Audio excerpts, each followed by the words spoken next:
Thank you.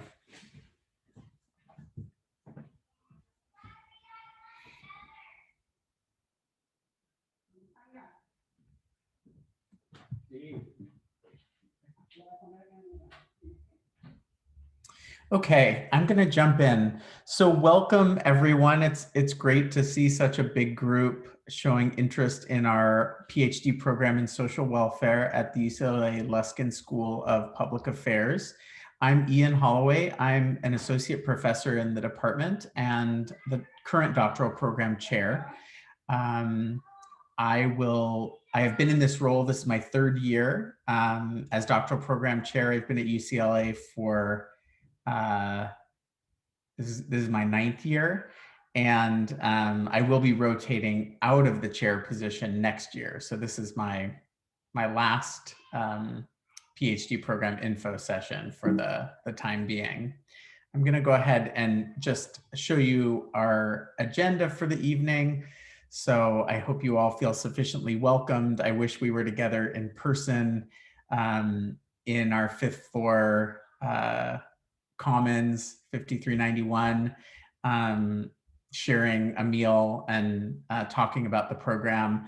Unfortunately, this is the reality, but hopefully I'll get a chance to meet many of you in person at some point. We are going to do a quick check and just see if any faculty have joined us. I can't see all of the participants in the room at once. And so if there are any faculty members here, I wanted to invite them to introduce themselves. Then we'll introduce our staff members and our current students who are here to give their perspective on the program. I'll provide a program overview, including admissions, a fairly detailed portrait of what our curriculum entails, some information on student financial aid, and then there'll be a short Q&A with a student panel, and I'll be here to offer my my perspective as well. So any faculty members make it on the call tonight? I know these are long days for all of us.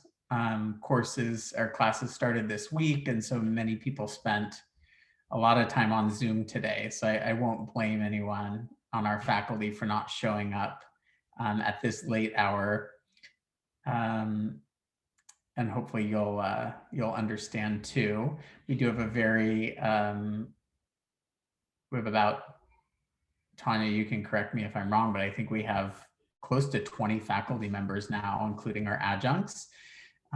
We just come off of a 3-year hiring spree, which is very fortuitous for us because I don't know that we'll be hiring in the coming years. But our faculty are available to you through email should you wish to reach out to them, and I'll give you some thoughts about that later on in the presentation. So let's go ahead and introduce our staff and students who've joined us today. So I introduced myself. It's nice to see all of you. Tanya, do you want to go ahead and introduce yourself? Hi, everybody. My name is Tanya. I'm the graduate advisor for the program. My last name is long, so everybody either calls me Tanya or Tanya Y, which is great. My main role is to offer guidance on getting through the program, and I'm also your person who does all of the money and fellowships, and I'm your liaison with Central Campus. Excellent. Welcome. Thank you, Tanya. And although we don't have a picture of Oliver, please introduce yourself. Hey everyone, my name is Oliver Ike. This is my face, so we don't need a picture. So I handle all of the admissions and recruitment for both the PhD program as well as the MSW program. So I'll drop my email in the chat right now. So any kind of specific questions about the application process, I would be the contact for that. For like the nuts and bolts and more programmatic questions, then Professor Holloway would actually be the best resource for that. So thanks for coming, everyone. Again, I'll drop my email in the chat if you have questions. Great. And while we're talking about chat, feel free to post questions as we go. It's a little difficult for me to multitask. So I'll try and check the chat periodically to see if I can answer questions along the way. Otherwise, we'll review it at the end during Q&A. We do have a couple of current students who joined us.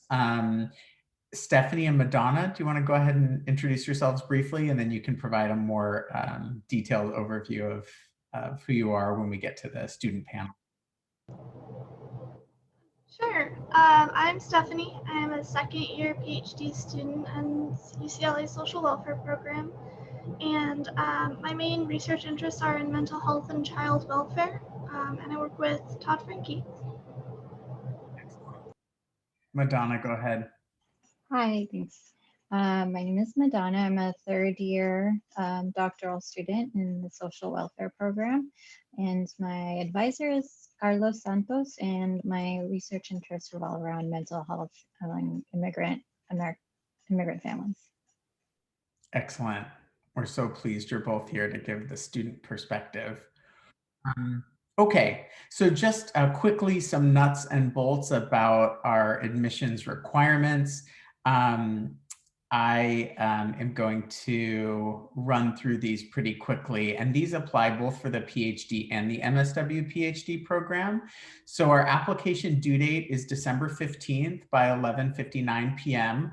All of the application materials are available online. So there's an online application to the graduate division at UCLA. And through that application, you'll get specific questions about our social welfare program. So we require one official copy of transcripts from each college or university you've attended, what we call a GPA worksheet, which, Oliver, please correct me if I'm wrong, but I believe it's the courses that you took over the last 2 years of undergraduate study. We typically require official GRE scores, but we're waiving those this year, so no need to worry about the GRE if you haven't taken it. If you'd like to submit GRE scores, you're welcome to do so. TOEFL or IELTS scores are required if your native language is not English and if you haven't participated in another graduate degree in the US. And then we require 3 letters of recommendation, one from an instructor who's overseen your academic work, who can speak to your academic potential, and then 2 from academic and or professional references. So I know many of you are working in the field and you're welcome to submit professional references as well.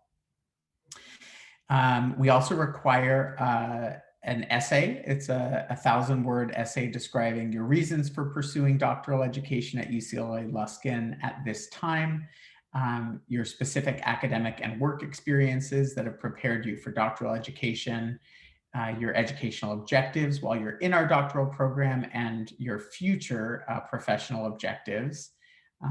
We ask that you submit a CV, a writing sample, and then there is an application fee. And I'm going to actually pause here before I talk about curriculum, just to let Oliver offer additional clarification based on what I've said, because I know we use the Slate system for online application, and I think there may have been a little bit of restructuring this year. So Oliver, is it true that the essay is in 2 parts now? So yeah, so there's a few requirements that UCLA has that's kind of beyond our control. So so there is a personal statement and a statement of purpose, and those are 2 required documents from UCLA. So the 1,000-word essay is going to be actually in a text box. So there'll be a direct word count in that. So there's no, you won't be uploading a document for that. You'll actually just have to input all of your text into that box to satisfy that requirement. If you have any questions about, if you're an international student, if you have any questions about the TOEFL or IELTS, feel free to leave a message in the chat and I can speak further on that. Okay, great. So personal statement, statement of purpose, and then this additional requirement, the 1,000 words cut and pasted? Right, right. And there, I mean, in the application, I mean, there can be some overlap in the statements just naturally. But the 1,000-word essay is more for our purposes, just because for the Slate application online, we were unable to be very specific about what we were looking for as a PhD program. So we decided to add this to be a little bit more specific. Great. And then do you have the specific prompts for the statement of purpose and the personal statement? Are those different in these? I do, yeah. I can drop them in the chat box. Does that work for everyone? Yeah, that would be great. Okay. So 3 written pieces: personal statement, statement of purpose, and this 1,000-word essay. And just to echo what Oliver just said, the 1,000-word essay is really what speaks to the desires of the faculty of the Department of Social Welfare. This is what we wanted to read in the application. So I would spend, significant time answering these questions. And it sounds like you just cut and paste from a Word doc into a text box. And that limits the 1,000 words pretty closely, I imagine. Okay, so let me check the chat really quickly before we go on. So how long is the writing sample? The writing sample can be of any length, I suppose. Oliver, please correct me if I'm wrong. I would recommend that you, kind of keep it within 20, 25 pages.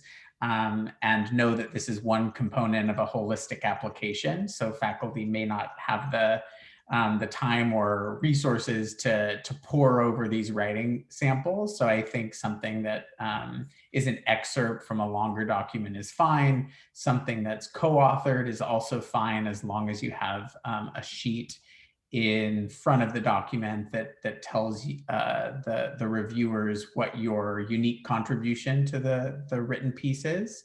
And then you can, include published work, unpublished work, something with a research focus, something with an academic focus is preferred, but we would also accept policy pieces, other types of writing that you may have done, master's theses. Hopefully we've answered some of these questions as we've gone. I'm just going to leave the private chat for now, but the 1,000-word essay and the personal statement of purpose are 3 unique components. So that 1,000-word essay applies to the component for our department. Oliver, is there a word count on the other 2 pieces? Yeah, so the personal statement and the statement of purpose are 500 words each. Okay, great. So I think I've answered all of these questions about co-authorship. You're welcome to identify faculty mentors that you're interested in working with in the 1,000-word essay. There also should be, and Oliver, again, correct me if I'm wrong, but there should be a place in the application through a drop-down menu to indicate your preferences for faculty mentors. Is that still true, Oliver? Yes, that's true. Okay, great. And then how personal can we get when we write our statements? So this is a good question, and one that comes up often with our MSW program in addition to our PhD program. Keep in mind that these applications are being reviewed by a faculty committee, and so they'll be seen by multiple people. They do have your name attached to them. And use that to gauge gauge how personal you want to get in these statements. We're a research-focused program, and so speaking specifically to your research interests and your research experiences and skills, is going to be the type of material that's most well received by the committee. Of course, we care about identities and personal experiences as they've shaped who you are and your decision to pursue graduate school, but you don't need to get too personal in the application unless you really feel like it's in service of demonstrating a particular commitment to a community or to a line of research. I imagine undergrad and postgrad in the UK is something Oliver can answer, whether the IELTS is still required. In the if it's in the UK, then you'll be waived out of that requirement. A paper from your MSW program is fine. A research paper is fine. And yes, to answer the question about the TOEFL not being required if you attended a graduate program at a US university, I believe that's true. Can you confirm, Oliver? Yes, as long as English is the language of instruction and the native language in everyday life of the country you did your graduate study. Okay. So there are a couple of questions about like the time that's lapsed between MSW and PhD application. So I would encourage you to submit the best example of your written work. If you feel like that comes from your MSW program, which was some years ago, that's fine. But I would imagine for many people that's maybe something that they've worked on in a professional realm, and so that type of writing sample would be welcome as well. I think you want to put forward a document that represents your ability as a writer to the committee. As far as recommendations go, that's a bit of a tough question to answer. So this really goes to kind of personal preference for you. Who do you think is going to write you the strongest letter of recommendation? And if that's someone who taught you back in your MSW program, we do like one academic reference. So if that's your most recent academic experience, then that should be fine. And I would imagine the letter writer would speak to that. So these are the questions I think that we've covered so far. Again, we're a big group, so there's likely to be lots of questions flying. If I miss one, go ahead and repost it. But I'm going to move on from admissions and admissions requirement into telling you a little bit about our curriculum. So our doctoral program in social welfare is an interdisciplinary program. I think many of you know, if you've done some reading about the Luskin School, that social welfare is one of 3 departments that make up the school, along with our companion departments in urban planning and public policy. We do cross-list classes with the doctoral program in urban planning. So there is some interdisciplinary coursework, but there's also courses that are required by the program to be taken outside of the department. So those could be taken elsewhere in the Luskin School, or they could be taken anywhere across campus as long as you receive the appropriate approvals. So what we're asking of you during your time in the doctoral program is to build both a substantive and a methodological area of expertise in a specialized area, and that's an area of your choosing. We encourage our students, as they're in the program, to publish their work in scholarly journals, to present at national conferences, to submit grant proposals, to fund their independent research. We offer every year a professional development series sponsored by the Departments of Social Welfare and Urban Planning that speak to a variety of issues that students are interested in as they relate to professional development, including the academic job search. Hopefully I'm anticipating some questions here. It's possible to complete the program in 4 years. When I get to the funding section, you'll see that our funding package is guaranteed for 4 years. It does sometimes take some students longer. And the last time we looked was 2018, where we did a retrospective look at average time to completion across the previous, I believe it was 8 to 10 years. And I think on average, students were around 5.5 years to completion. We're trying to shrink that down a little bit. And if we look more recently, I believe that number has come down. But certainly in terms of funding and desired time to completion, 4 years is a good time to shoot for. Those who are in applying to the MSW PhD program will often take an extra year because they're completing the MSW course requirements in their first year of the program. Here's what the first year coursework looks like. We have a 3/4 sequence in the craft of social welfare scholarship, another 3/4 sequence that's cross-listed with our companion department in urban planning on scientific inquiry. These are the research methods courses that are required within the school. We have a 3/4 research apprenticeship course. That's Social Welfare 284, and that consists of a 1-hour mentoring meeting with your faculty mentor. That person is identified during the admissions process, and then an 8-hour a week work commitment as part of that course, where you're working on your faculty mentors research projects and starting to build some of the fundamental skills that you'll need when you move on to the second year and beyond.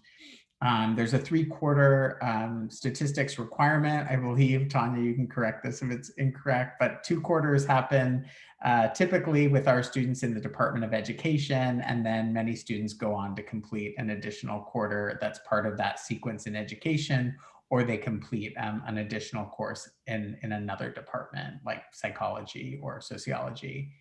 Did we get that right, Tanya? Most students take the 2/4 sequence in education, and a few will elect to continue with that series, but most choose to go to another department and complete their 3rd quarter in statistics elsewhere. Awesome, thank you. At the end of your first year, you file an individualized development plan or plan of study. You also sit for an oral comprehensive exam, and that marks the end of your first year in the program. In your second year, there's some additional requirements. We require 3 social and behavioral science courses, 3 advanced research methods courses, and 3/4 of the mentored research project. So that's the continuation of Social Welfare 284, the research apprenticeship from the first year. Typically, you're working with the same faculty mentor, although some folks do elect to switch for a variety of reasons, but you are required to complete 3/4 of a mentored research project in your second year.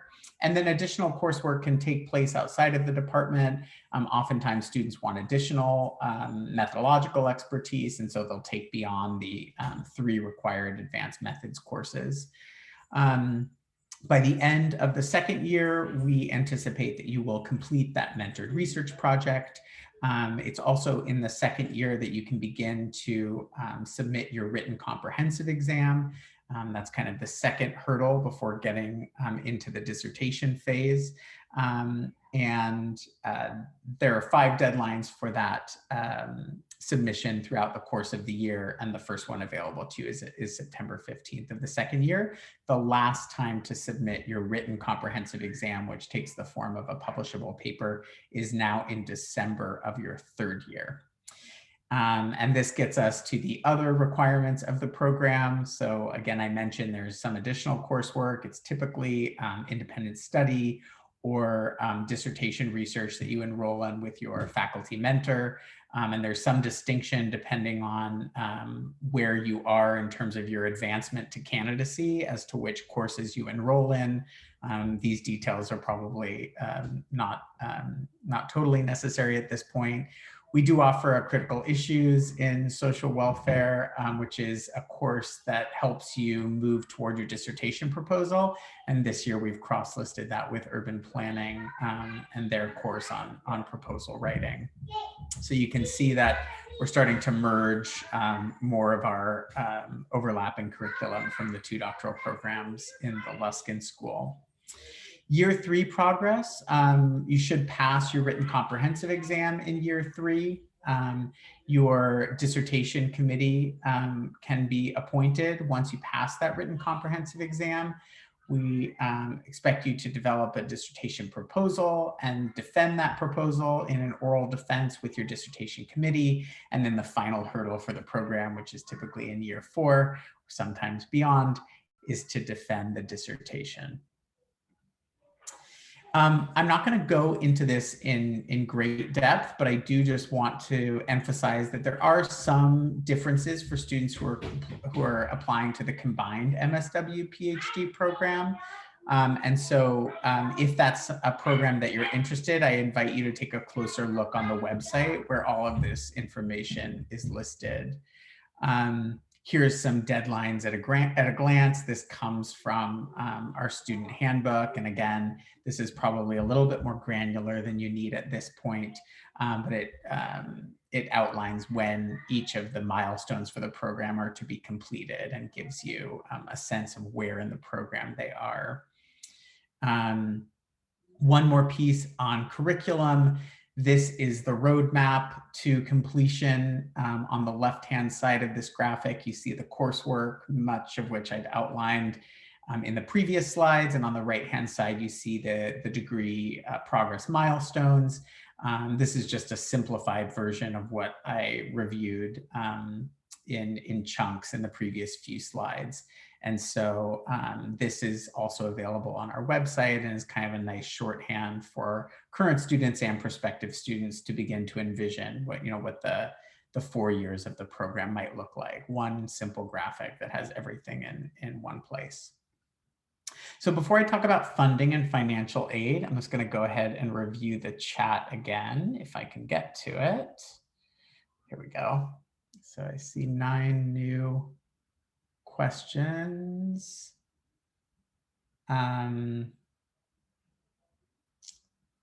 Okay. So can you rewrite a new writing sample under a new topic of interest? Absolutely. You could write something, for the purposes of the application and submit it. Again, I think the types of writing statement or writing samples that are reviewed most favorably tend to be research focused writing samples. If they're published, that's kind of the best case scenario. Published as a first author, I would say, is the best case scenario. Published as a co-author, maybe second best, with a nice cover sheet that outlines what your contribution was, and then unpublished work to follow. So if you're writing something from scratch, that's certainly a possibility. If you don't have anything that's published or that's written as part of a formal document that you're particularly proud of. Are there sample statements of purpose, personal statements that you could access? I believe Oliver did post in the chat some resources from Graduate Division. If a master's degree is in a different discipline, is there a requirement that a candidate apply for the MSW PhD versus the PhD program? So this is a great question. The answer is no. The requirement to apply to the PhD program is that you have a master's degree in social welfare or a related discipline. And I would say as a program, we define related discipline rather broadly. So it could be public health, it could be psychology, it could be sociology, it could be education, could be law. If you have a JD, you can apply to the PhD directly. If you have any question about whether your existing master's degree or other graduate degree applies and would be accepted, just shoot me or Oliver an email and we can answer you quickly. I also invite any of you who'd like to sign up for an appointment on my faculty profile page, and I'm happy to talk through your specific case one-on-one. There are some students who have a master's in a related discipline and still choose to apply to the MSW PhD program. And the reason for that is that many schools of social work, when they're hiring faculty, require an MSW. And so some students, upon entering the program, are already thinking about what their goals are when they exit the program. And if those goals include working at a school of social work, they may be more competitive on the job market should they have an MSW. And so that's just something folks should know about, I think, coming in, and then gauge whether the additional year of coursework and field placement for an MSW is in line with what they'd like to do and what their career goals might require. So happy to answer more questions or go into more depth about that. I will say that, and this question is bound to come up at some point, so I'll just say it now, that on an average year, we typically get about 50 applications to our program, we typically accept a class of about 10 students. And each year we only accept 1 or 2 MSW PhD students. So depending on how many applicants there are to each program, that MSW PhD program can be quite competitive. Really, the students that are best positioned for that program are students who either are coming out of a bachelor's program and have a very clear interest in pursuing research and research in social work, but want to get the master's degree along the way. Or students who come in with a master's from a different discipline, know that they want to be working in a school of social work one day and believe that they'll be more competitive with the MSW. I think those are the students that that program is the best fit for. So I think I answered sociology. Master's in sociology would certainly qualify as a related discipline. So great, Oliver has posted some workshops on a statement of purpose. And thanks, Oliver, for answering these as we go. That's great.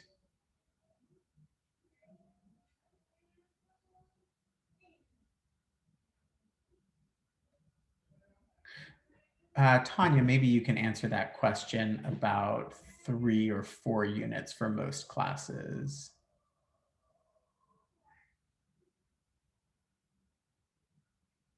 Do you want to say anything about units or credits? Oh, you did. I'm not reading fast enough.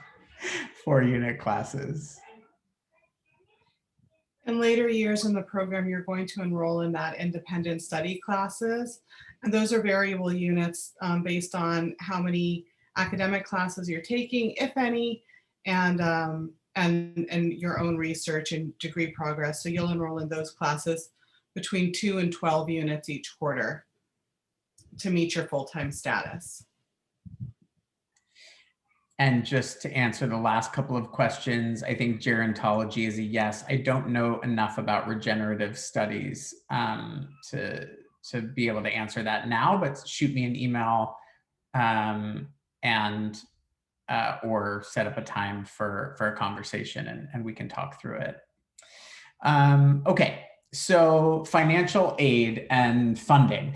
We've now, with the introduction of our undergraduate program in the School of Public Affairs, been able to create guaranteed 4-year funding packages for all students admitted to the PhD program.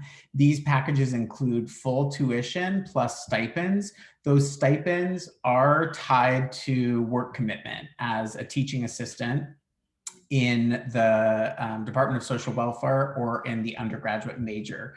And so beyond the first year, when the stipend isn't attached to any kind of work commitment, years 2 through 4, there's a kind of a matching system that we use. So if you TA for one class, you get a match with a particular stipend amount. If you TA for 2 classes, you get, an additional amount of money. And so that's how we are able to fund all students for 4 years.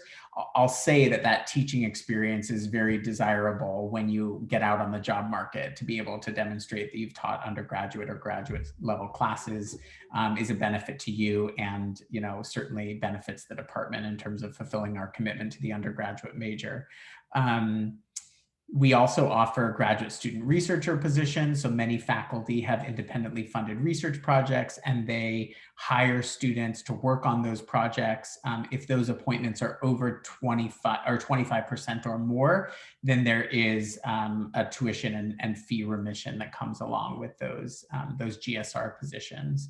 And then Tanya may have just said this, but full-time students are expected to enroll in 12 units of study each quarter, and that can be independent study or dissertation research toward the end of the program. Tanya, is there anything else you wanted to say about the new funding model? The expectations, so all of our TA positions, unless otherwise indicated, are 25%. So your commitment to maintain your 4-year funding package in your second year is 1/4 of TA-ship commitment, and then in years 3 and 4, it would be 2 quarters at 25% or 10 hours a week of work commitment to maintain your funding package. And Tanya, this is definitely something I should know. So tell me if I get it right. But basically, a TA position means that you're a teaching assistant, your tuition and your fees are covered, you get a stipend from the department, and are you also earning money from the hours that you spend as a TA?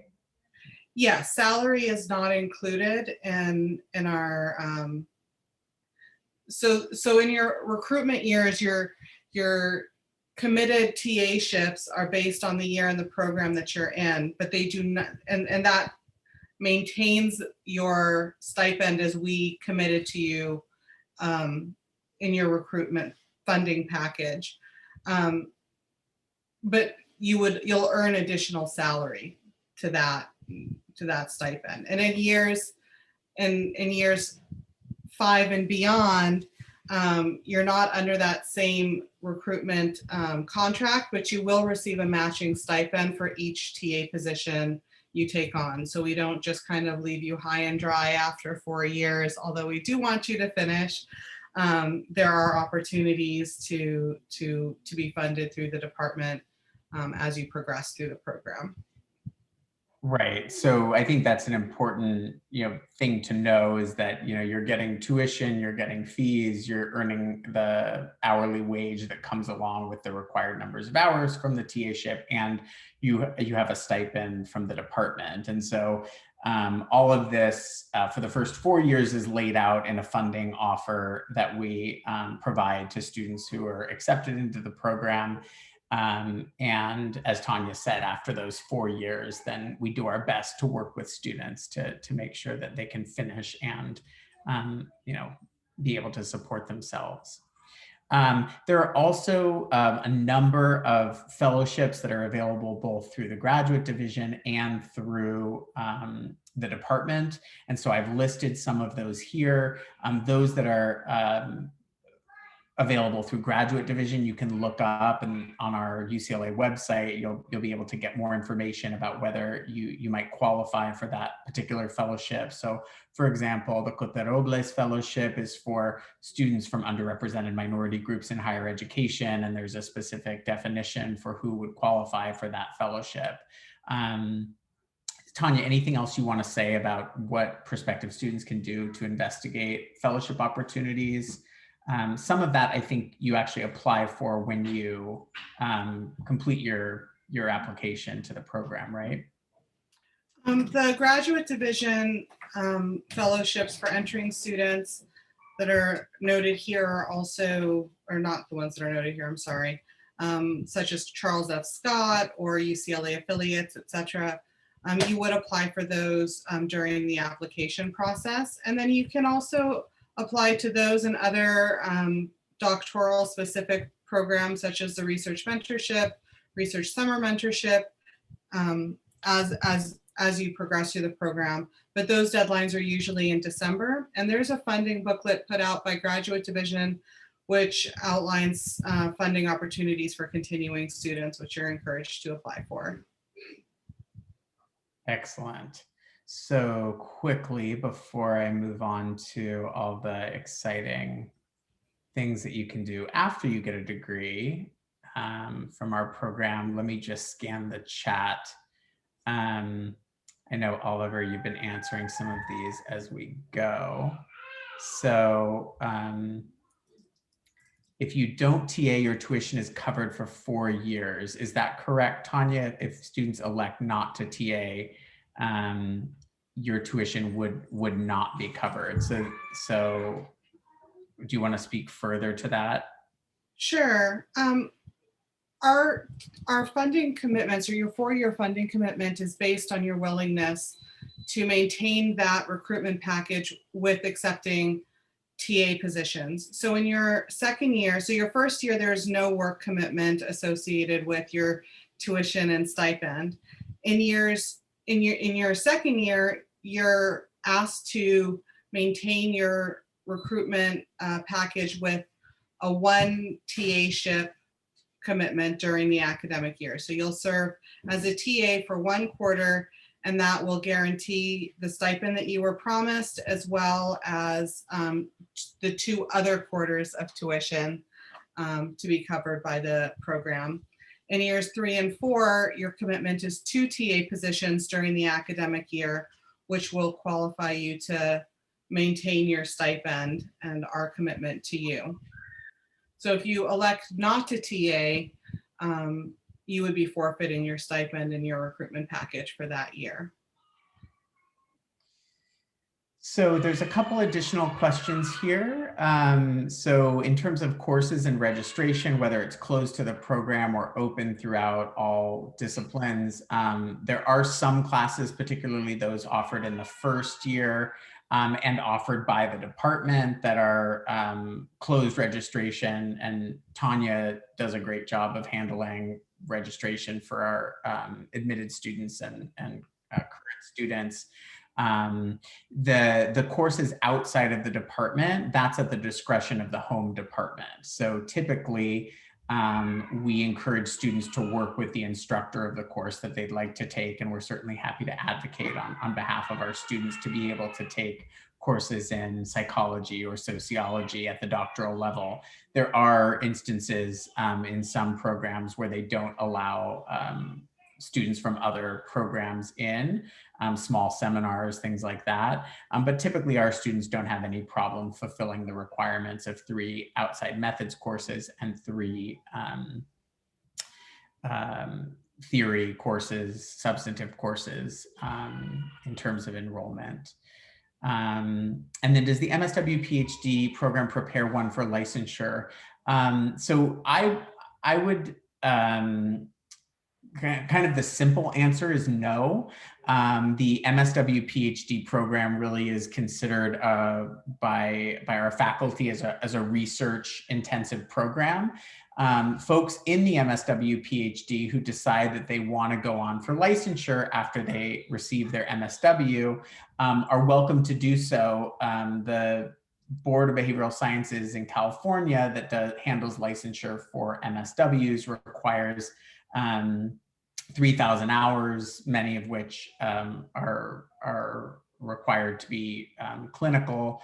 And this, because of the nature of our doctoral program, it can be difficult to balance accumulating hours toward licensure while also completing dissertation research, teaching, et cetera. And so it's not really designed to help you get licensure. Some students choose to do it, and that's great. But I would say that the program isn't designed to prepare students for that particular trajectory.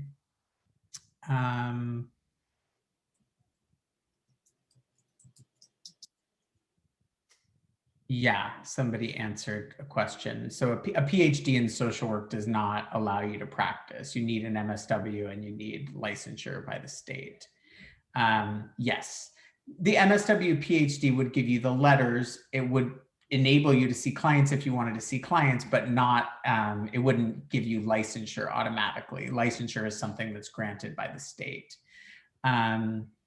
Is it common for an LCSW who's been practicing for 10 years to come back and get a PhD in social work? I'm just curious because this is me. That's cool. I would say it's not common, but there certainly are students in our program who've had long careers in practice who decide to come back and get their PhD. I think a good question for everyone who's attending this session tonight to ask themselves is, why do you want to get a PhD? If the answer is that you want to pursue a career in research, then that is probably a good reason to come back and spend 4 years, sometimes more, getting a PhD in social work so that you can go on to create knowledge that then hopefully improves helps address the social problem that you're interested in addressing. if your goal is really to practice, you don't need a PhD to practice, as you know, if you've been practicing for 10 years. And if it's just to get the letters, that's a personal decision, but it's a lot of hard work, just for 3 letters that really don't give you any advantage over the LCSW if it comes to practicing. So those are just personal considerations to think about. We are a Research One university. You can refer to the upper right-hand corner of Oliver's screen to be reminded of that. And as such, we're committed to training the next generation of social work scholars to go on for careers in other top-tier research universities.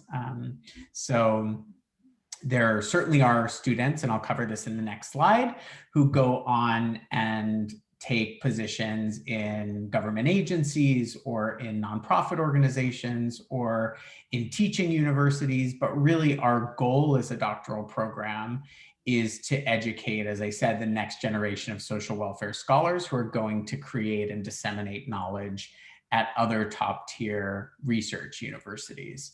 And some of those where our recent graduates have gone are listed on this slide. You can also refer to our newly minted CV bio book, which is also available on our website. It gives you a little bit of information about the 9 candidates who are on the job market this year, recent graduates or current doctoral candidates. And you become a candidate and not a student once you advance to candidacy. So these folks are all in their final year of the program and they're going on the academic job market. And this is a resource that we put together to help promote our students and their notable scholarship to other universities where they are likely seeking employment. So you can get a picture of what folks look like on the other side of this process if you want to download that booklet. Okay, so I'll answer a couple more questions that came through on the chat, and then I'll turn it over to our student panelists who are happy to tell you a little bit about their experience and then answer any questions that you might have. So yes, so if you'd like to teach one day, many schools require you to have a PhD to teach, but many don't. I mean, many of the instructors that we hire to teach our MSW students are MSWs or LCSWs. They don't have PhDs. And I would say that's the case at most top-tier schools of social work, that there are lecturers and others who teach who don't have a PhD. So if teaching is your goal, I don't know that our program is the best program for you. Macro level social change is a different story. And if you're really interested in creating change beyond the individual or family level, and you want to create knowledge and generate research that impacts communities and society at large, then I think that's a good reason to go on and pursue a PhD. A 2-year practice requirement is not, a 2 years of practice experience is not a requirement for the PhD program. 2 years of practice experience often is a requirement to teach certain classes in MSW programs at schools across the country. But that's not anything that we require as a prerequisite for admission into the doctoral program. Okay, how can we find out which faculty are accepting students this year? Will this be announced on the website, or is it best to reach out individually? So I am glad this question came up, and one of the things that Madonna and Stephanie might speak to is their relationship with their faculty mentor and how they work together with that person. So I would say if there's one factor that's most important in the application review process, it's the match between the prospective student's research interests and the faculty mentor's program of research. So most top schools of social work across the country have moved beyond a model where we're all competing for the very best students, who have outstanding credentials across the board, and are that we're all going to be fighting for that small pool of students. So we've moved away from that model. And the model that we've moved toward is a model where we're looking for alignment. We realize at UCLA that we're, by comparison, a small-ish department. We've gotten bigger, but we're still relatively small. And we can't be all things to all people. So we have faculty whose interests generally focus around 3 large substantive areas of concentration. Those are health and mental health across the lifespan, child and family well-being, and social and economic justice. And our faculty members mentor students whose research interests are aligned with their own. And so what I would encourage all of you to do, because this isn't something that's listed on the website from year to year, is really look closely at our tenure track faculty. Those are the faculty who can actually serve on dissertation committees, although there are some exceptions for adjuncts. Adjuncts typically can't chair dissertation committees. And so you're really looking for a faculty mentor or faculty mentors whose research speaks to you in some way and aligns with what you want to do. And I would encourage you to reach out to those folks early and potentially often, depending on how responsive they are, which might tell you something as well, and ask them if you can have a short conversation, like start out with 15 minutes. Everyone's busy and seems to be busier now in the era of remote learning, but see if you can set up a short meeting where you get to tell that person a bit about yourself and you get to hear a bit about their current research projects. I would encourage you to share your CV or your resume with them in advance and give, a short, like 1 to 2 paragraph introduction by email. Don't overwhelm them with the first email, but see if you can begin to form a relationship with the person and get a sense for who they are and what they have going on, and let them do the same with you. And then ask if they're accepting students. And if they are, that's a great indication that you might list that person on your application. If they're not, because they're going on sabbatical or because they, have additional commitments and aren't as available to mentor students in the coming year, then that's something to pay attention to as well. You might not want to list them as one of your top choices for mentorship. But I'll stop there on that topic, and I'll turn it over to Madonna and Stephanie, who share a little bit about their experience in the program. So maybe Madonna, we could start with you. Maybe tell us a little bit about who you are and what drew you to pursue a PhD, any practice experience you had before coming to the program, and what your first few years have been like. Sure, thank you, Ian. So just to give you a brief intro about me, I am a social worker. I graduated with my MSW from UCLA in 2010. So I too was also one of those people who was in direct practice or research work in the field for almost about eight years before I went back into this PhD program. I'm also a mother. I have a 4-year-old son who I love dearly and drives me crazy, as many parents, including Ian, can attest to during the pandemic. But yeah, so in terms of how I decided to go back into a PhD program, so my research interests really began with my clinical experience.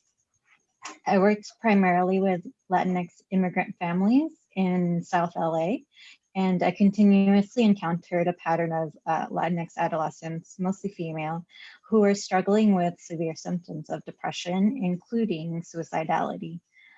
So besides being, of course, a serious concern, I was also interested in better understanding the precipitating factors that may lead to this phenomenon. And so in your first year, you really are tasked with choosing, a research question or a population or phenomenon to really hone in on it and to just dig deep into the literature. So this is what I chose to look into in my first year of the program. And so what I found is that the literature on suicidality among female Latinx adolescents grew exponentially over the past 20 years. And so much of the research has really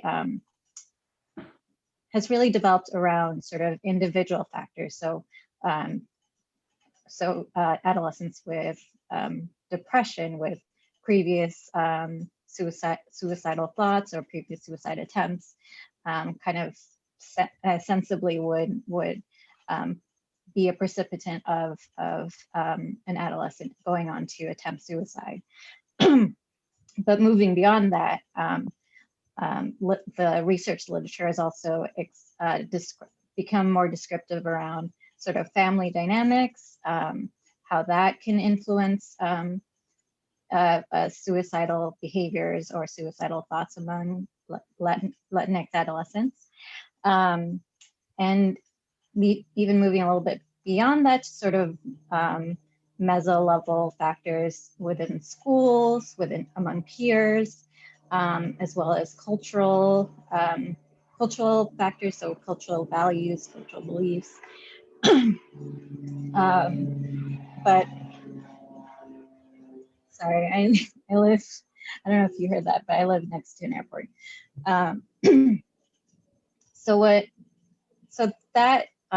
So those kind of realms of the problem have been really well developed.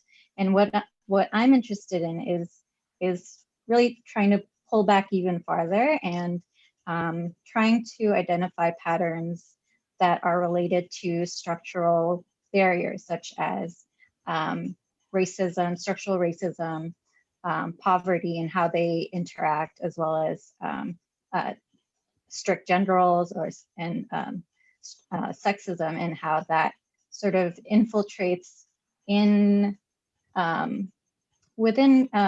typically within the family dynamics, because among families or in this sort of phenomenon, one thing that sort of the literature sort of converges on is that there is this sort of cultural divide between not just Latinx adolescents, but definitely within that population, but also with like typical immigrant families. I myself am in an immigrant family. I immigrated when I was 7, so I can relate to this phenomenon as well. But so looking more into how these sort of larger structural barriers can influence that sort of intergenerational cultural conflict that may occur within immigrant families. And so I hope that wasn't too long-winded. That's kind of what my research is around. Again, my advisor is Dr. Carlos Santos. He actually started with me. His first year was when I first started here in the program.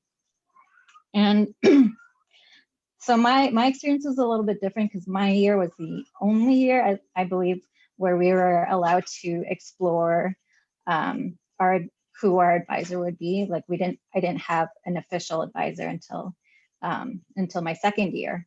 So I sort of shopped around a little bit, and I met with several different professors who had my shared interests. And it was, I think it really, it's really a very individual process where there are professors who match exactly with your research interests, and that works well for you. For me, it was more about, yes, Dr. Santos and I had similar research interests, but it was also sort of a theoretical framework that we really agreed with each other on, and we were able to have conversations around things like intersectionality, internalized colonial mentality, and those types of concepts that really, those were the things that I was really interested in developing. And so that's where the match was for me. But yeah, again, it's really different for each student. And so I think it's more a matter of getting to an understanding of what kind of working relationship you want to have with your advisor, as well as like what your maybe like what your yearly goals and what your ultimate goals are for the program, and to see how which advisor can best help you with that. And I don't know if there are other things I should cover. I think that was great to get us started. And Stephanie, maybe you can cover the same general areas, and then we'll open it up for students, prospective students. Yeah, look, I lost my mouse for a second there. Sorry about that. So I'm in my second year, so I'm just starting to explore the coursework that's outside of the social welfare department itself in terms of what I'm currently working on. I first became interested in doing a PhD actually during my first year of my Master's of Science in Social Work at the University of Texas at Austin. So during my first field placement, I was placed at a middle school where they had a very loud bell system that rang just way too many times every day. And I sort of noticed that I was having trouble holding conversations with my students that I was working with as part of my internship when those bells were sort of constantly going off. So for the micro project that I had during my first year, I organized a survey and I asked all the students on campus what they thought of the bell system. And that ended up leading to the following year, the bell system being changed by the principal of the school because we found out that most students weren't really a fan. And so that sort of spurred my interest in research in terms of having conversations with my field liaison at the time, who suggested actually doing the PhD. And since then, I've become more interested in mental health and child welfare. So right now, I'm working on a project examining the interaction of stress and depression with parents' relationships with home visitors in the early Head Start program. So I'm interested in that because I think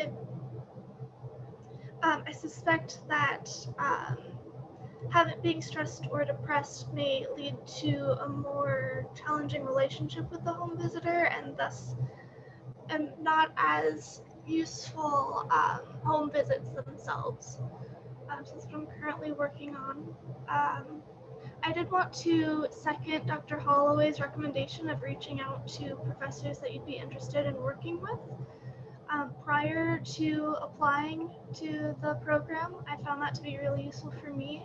I reached out to Dr. Frankie, I think in April of the year before I applied, and that was really useful. Excellent. So we welcome now questions for our current students. I'm going to open up the chat. So understandably, COVID-19 has changed the way education is delivered. How will the curriculum and/or program deliver education to students in the MSW PhD program? So I'm happy to tell you what we know and what we don't know about what remote instruction will look like for the coming quarters. Tough to predict a year from now, but really quickly, Stephanie and Madonna, because you're still in classes, any kind of insights into how it's working? What are some of the opportunities and challenges that come along with being remote right now in a PhD program? I will say it was tough to transition to remote very quickly, all of a sudden back in March, but now that I've kind of settled into it, I found it to be nice to not have to have a longer commute in terms of getting to campus to have classes and whatnot. It's nice to be able to just go right to my desk and get started and stuff like that. So there's definitely benefits to remote work, although it's quite different than interacting in person, which I think most people can agree and understand. Great. Madonna, anything to add? Sorry. Yeah, I would agree with what Stephanie was saying. It was definitely a steep learning curve transitioning in March. Most professors were able to transition fairly smoothly. Some more better than others, but that's to be expected. And I'm only taking one course this quarter, but it seems like people have had time to adjust to the virtual platforms, and or there's more knowledge of what's possible with Zoom and its various features, as well as different outside programs that can kind of engage students as well as you can in a virtual platform. So it's definitely still a learning experience for everyone. Yeah, we're learning and managing better and better, I think. But the transition was a bit rocky. I believe UCLA has officially announced that winter quarter will be remote as well. No word on the spring or the summer sessions, and certainly no word on fall of next year. But you can continue checking with the central campus if that's something you're worried about. I would imagine, like, I think the way that we deliver education is probably changed in, for the foreseeable future. I think there will be a lot more remote learning opportunities, even when groups of students begin to come back to campus.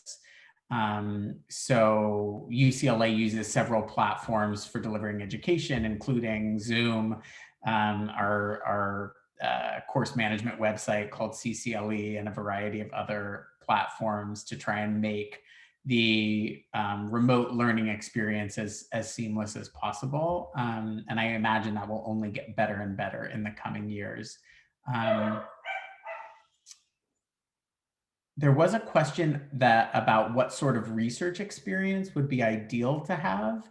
And so, Stephanie, you mentioned a little bit about research experience you had during your MSW program. Madonna, did you have research experience prior to coming into the program, and what did that look like? I know you had lots of clinical experience. Yeah, so I actually kind of vacillated between both clinical and research. I worked in 2 different organizations doing research, primarily quantitative data collection, data entry, some basic data analyses of client data. So, in a mental health agency, it's typically like demographics and kind of depression and overall mental health and functioning, and comparing from like baseline to follow up, how the program has helped or not in terms of improving their symptoms. I also did a little bit of qualitative work, doing some interviews, so also related to program effectiveness.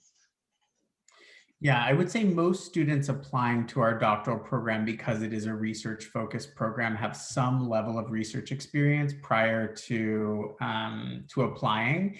If that's not the case for you, you might consider taking another year to gain additional research experience, because that is one of the components of the application that we look at, both through your CV and through your written materials.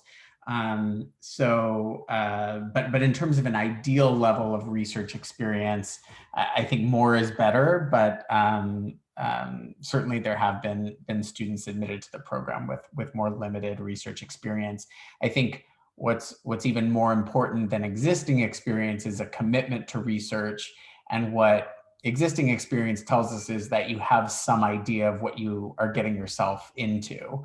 And so any type of relevant experience that you can draw on is beneficial both for your application, but for you as a student, because you're able to really understand what the research process is like through being engaged in research, and then determine whether a PhD program is right for you. Lots of folks end up taking another year to get additional research experience, and they decide it's not their passion. And so much better to spend a year figuring that out than start a program and be 2, 3, or 4 years in. Sorry, my 3-year-old is out of the bath, freshly out of the bath. So I would just, caution those of you who don't have any research experience or whose research experience is very limited, not only from a competitiveness of your application standpoint, but really from, is this something you want to spend 4 years, 5 years doing, if you haven't had that much exposure to it to date. Stephanie or Madonna, do you want to talk about how far you live from campus and when instruction was in person, what that commute was like? Oh, you did. You answered, Stephanie. Anything you want to add, Madonna?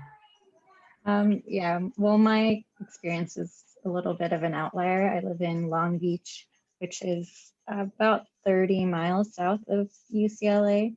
And I also took public transportation. So so getting there one way was pretty much 2 hours, which I didn't mind so much because it gave me time to do reading and other sort of coursework. But yeah, when you're close to Westwood, like anywhere really in the West LA area, or even near downtown or mid-city, the public transportation system is pretty well connected, despite what people say or believe about LA, and it's pretty manageable. I'm biased, so I would definitely recommend, if in the future when everything goes back to in person, I would definitely recommend that over driving if you can. And there are opportunities to apply for graduate student housing. If folks are interested, you could reach out to the campus housing resources, or certainly, write to Oliver or Tanya if that's a big consideration and whether you're applying or not. I don't exactly know what that looks like in the era of COVID, but we do have several graduate students who live on campus or just off campus in kind of graduate student and family housing. Is there an opportunity to have faculty in other departments on dissertation committees? So absolutely, we, in fact, in addition to committee members from inside the department, again, Tanya can fact check me, but I believe students need to have one outside member from across campus. And so we encourage that kind of interdisciplinary involvement in your dissertation research. And the second year of coursework, which encourages you to get out and take classes across campus, is a great way for you to meet faculty from other departments and think about who you might like to invite to be an outside member on your department. I mean, on your committee, excuse me. Okay, it seems like that's the majority of questions for now. So this was the Q&A portion of our event. I definitely invite more questions for Madonna or Stephanie, Oliver or Tanya or me, please by chat, or if you'd like to use the raise hand function and ask a question live, we welcome that as well. And thanks for offering additional insight on the outside members on dissertation committees, Tanya. I'm going to stop the screen share for now so we can see each other. Also, I can see you in all of the little boxes on my screen. Yes, go ahead, Erica. Hi, yes, thank you for all this information. It's really helpful. I'm curious to know which faculty members you would consider come from a critical social work perspective, and how, if at all, is that perspective covered within the traditional theory classes? Yeah, that's a great question. So I think as a department, more and more, we're moving toward critical perspectives on scholarship. So I can think of, like 5 to 10 scholars in our department, faculty members whose work is explicitly, who think of their work explicitly in kind of a critical studies framework. So David Cohen thinks about critical perspectives on mental health treatment. Leanne Wang and Ayako Miyashita Ochoa both have legal backgrounds and think about critical race theory and critical scholarship in informing their work. Amy Ritterbush comes from a participatory action research framework, as do several other faculty members. So I think more and more the culture of our department and the perspective that we take on scholarship is critical. In fact, many of us would probably argue that, you know, to be pursuing a doctoral degree in social welfare, you should be somewhat critical of the prevailing paradigm. So we certainly welcome that. In our master's program, we have an entire course in human behavior and the social environment, which exposes students to critical theories, queer theory, feminist theory, and critical race theory, and others. So I would say there would be a lot of support for that type of perspective from the department as a whole, and also certain faculty members who are very explicitly using those lenses for their research.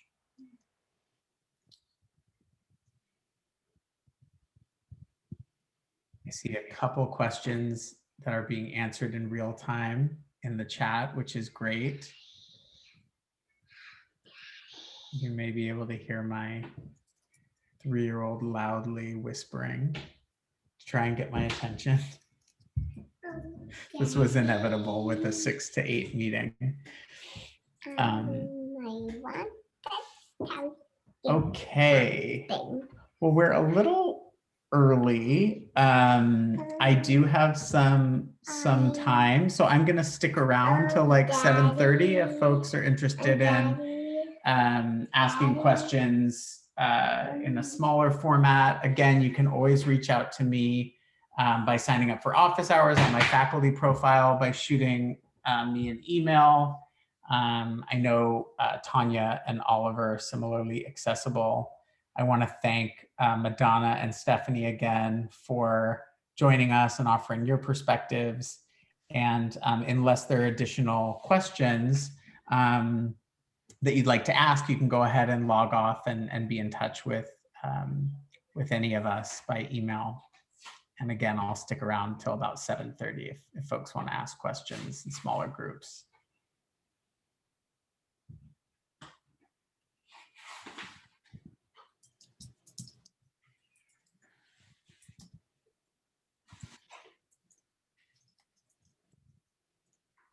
I think we can probably cut the recording, Oliver.